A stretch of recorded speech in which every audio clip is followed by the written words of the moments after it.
We've already seen that by 1925, Benito Mussolini was the absolute dictator of Italy. He was now Il Duce, or the leader. And him and the fascists would then proceed to consolidate more and more power. And they would use the threat of force. They did use the state security apparatus to enforce their will. They took over the press. They banned all other parties. But there was also a popular sentiment that was supporting them. People wanted a strong, or there were elements in Italy that were in favor of a strong leader, a charismatic leader like Mussolini. But then as we get into the 30s, in particular the mid-1930s, Mussolini starts to become more aggressive in terms of foreign policy. And this eventually leads to him becoming less and less popular, and also leads him to getting more and more aligned with the Germans. You might remember, going into World War I, he actually wanted to fight in World War I on the side of the Entente, which Italy eventually does do. And throughout this entire period, he does not want to rock the boat with Great Britain and France. But as his imperial ambitions grow, he'll find that he has more in common with Nazi Germany than, or he's finding more sympathy with Nazi Germany than he is with the British and French. And so we go to 1935. So we're obviously skipping a huge gap right over here. But as we get into 1935, Mussolini feels that it's time to really exercise his imperial ambitions. Italy already had holdings in Northeast Africa. It had control, it had colonies in Eritrea, Italian Somaliland, and he had aspirations to take over Ethiopia. Ethiopia at this point in time was one of the few African nations that was not essentially colonized or not being controlled by a European power. It was at the time Ethiopia was called Abyssinia.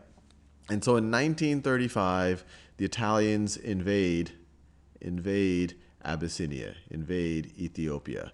And it's actually not only is a very aggressive invasion, it's also a very cruel Abyssinia. It's also a very cruel invasion. They use chemical warfare. It's very ugly. Many civilians die. And this isn't taken well by the other powers of Europe, in particular Great Britain and France. But you might remember, based on what we learned about in Nazi Germany, that they were in no mood to start wars. They were kind of in an appeasement mode. And even with Italy, they were willing to make a secret agreement, the Or-Laval. The Or-Laval. And this was a secret agreement that actually would have allowed Italy to maintain control over significant chunks of Ethiopia.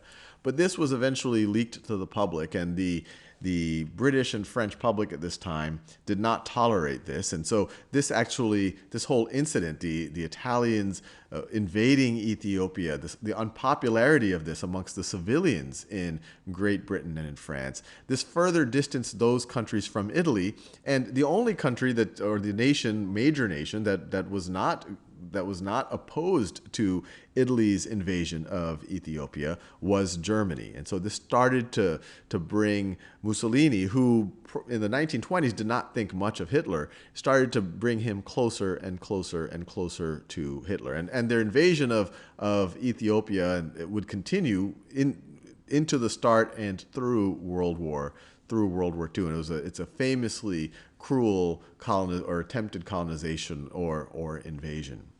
But these trends continue. His imperialistic tendencies, his alignment with more and more nationalistic nations in Europe. In 1936, you have the Spanish Civil War breaking out, and Mussolini decides to support the nationalists led by Francisco Franco.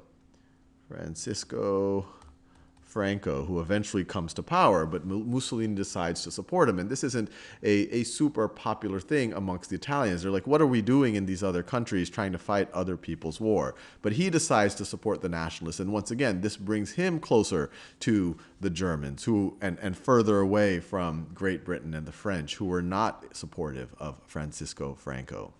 Then you forward to 1937.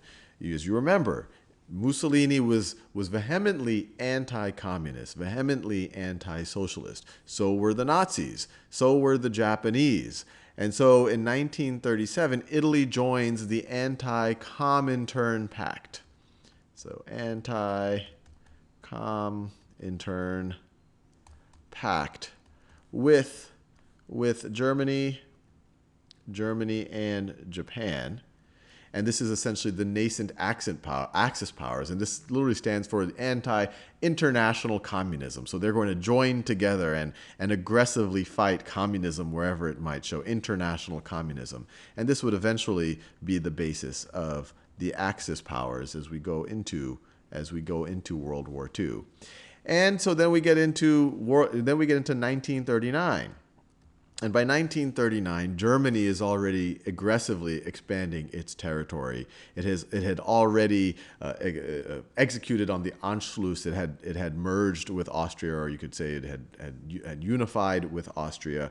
It had already taken over the Sudetenland. It was in process of taking over a significant part of Czechoslovakia. And Mussolini wanted in on the action as well. So in 1939, he decides to invade Albania.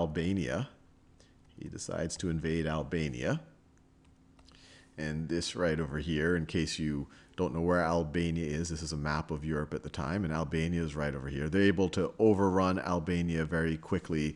The king depose the king. And so Mussolini is exercising, once again, his imperial ambitions, getting closer and closer to the Nazis, who are, frankly, the main sympathizers with what Mussolini is trying to do.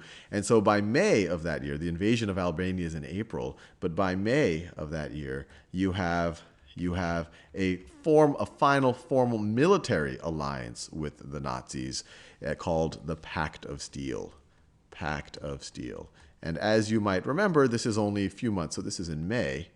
This is only a few months before the Nazi invasion of Poland, which is kind of the catalyst for the beginning of World War II in Europe. Italy didn't immediately enter World War II in 1939, in September of 1939, when the Nazis invade Poland. But by 1940,